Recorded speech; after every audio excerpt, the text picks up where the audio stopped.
Hi అండి, అందరికీ welcome back to విరాసిమ యూట్యూబ్ ఛానల్. మనం కొత్తగా చీపురు తీసుకున్న తర్వాత అది డస్ట్ చాలా వస్తుందండి. ఇంట్లో ఊడ్చిన డస్ట్ కన్నా ఆ పొరకతో వచ్చే డస్ట్ చాలా ఇబ్బందిగా ఉంటుంది.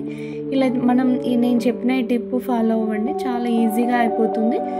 డస్ట్ అసలు మళ్ళీ పొరక తీసుకొని ఊడ్చిన తర్వాత మళ్ళీ పొరక నుంచి వచ్చే డస్ట్ అసలు ఏమీ ఉండదండి. ఏం చేయాలంటే ఫస్ట్ పొరక తీసుకొని దాన్ని ఫస్ట్ వీడియోలో ఉంది కదండి, దాంట్లో కొద్దిగా ఒకసారి నలిచిన తర్వాత గట్టిగా పట్టుకొని బట్టలు రుద్దే బ్రష్ ఉంటుంది కదండి, దాంతోనైనా సరే లేకపోతే దువ్వాయనతోనైనా స్లోగా మొత్తం ఒక చేత్తో గట్టిగా పట్టుకొని ఇంకో చేత్తో వీడియో క్లిప్లో కనిపిస్తుంది కదండి, ఆ విధంగా ఆ బ్రష్తో మొత్తం అనేయండి. ఇది ఇబ్బందిగా అనిపిస్తే మీకు దువ్వాయనతోనైనా సరే మొత్తం నీట్గా అనేసేయండి.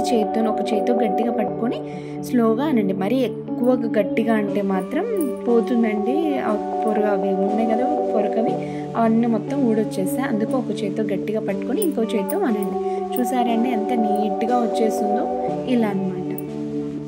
ఒక చేత్తో పొరకని గట్టిగా పట్టుకొని ఇంకో చేత్తో అనండి. నేను వీడియో క్లిప్లో కొంచెం ఫాస్ట్ ఫార్వర్డ్లో పెట్టానండి, అందుకే అది కొద్దిగా ఫాస్ట్గా ఉంది. అన్న తర్వాత చూసారండి ఎంత డస్ట్ వచ్చిందో. పొరక మొత్తం ఇలానే తీసి దాన్ని ఒక్కసారి మళ్ళీ, లేకపోతే మీరు చేతితో కూడా అనండి.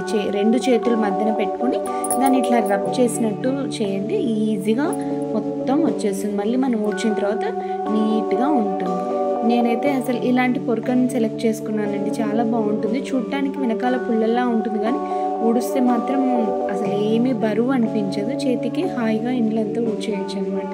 తర్వాత ఒక బకెట్లో నీళ్ళు తీసుకొని మనం అంతా బ్రష్ పెట్టి రుద్దేశాం కదండి, ఇప్పుడు ఒక్కసారి ఆ బకెట్లో నీళ్ళు తీసుకొని పొరకను ఒకసారి ముంచి కొద్దిగా చేతులతో జస్ట్ మామూలుగా ఇలా అనేయండి, వీడియో క్లిప్లో కనిపిస్తున్నట్టుగా.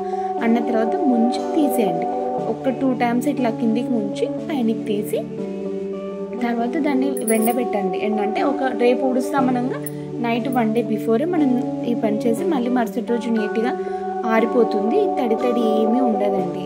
వాటర్ అంతా ఒక్కసారి ఇట్లా వచ్చిన తర్వాత దాన్ని పొరక కిందికి, పుల్లలు పైనకి, ఆ విధంగా నేను పెట్టాను చూడండి వీడియో క్లిప్లో. ఒకసారి మీకు చూస్తే అర్థమైపోతుంది అనమాట. ఈ విధంగా ఒకసారి పెట్టేస్తే సరిపోతుందండి. ఇంకా మళ్ళీ మనం మార్నింగ్ తీసుకొని ఊడ్చుకోవచ్చు. వాటర్ మొత్తం కిందికి వచ్చేసి నీట్గా అయిపోతుంది, తడి కూడా ఉండదు. మొత్తం వాటర్ అంతా అయిపోయిన తర్వాత ఇదిగోండి మరుసటి రోజు ఇది చూడండి ఎంత నీట్గా ఊడుస్తుందో పొరక. అంటే అసలు ఆ పొరక నుంచి వచ్చే డస్ట్ ఏమీ లేదండి, ఆల్మోస్ట్ చాలా తక్కువ, జస్ట్ లైట్గా వస్తుంది అంతే అండి. ఈ విధంగా నేను పొరకను క్లీన్ చేసుకున్నాను. మీరు కూడా ఎవరైనా క్లీన్ చేసుకోవాలంటే ఈ విధంగా ఒకసారి ట్రై చేయండి. ఓకే అండి, నా వీడియో మీకు నచ్చినట్లయితే please like, share, subscribe to my channel. Comment చేయడం మర్చిపోకండి. థ్యాంక్ యూ అండి, థ్యాంక్ యూ ఫర్ వాచింగ్.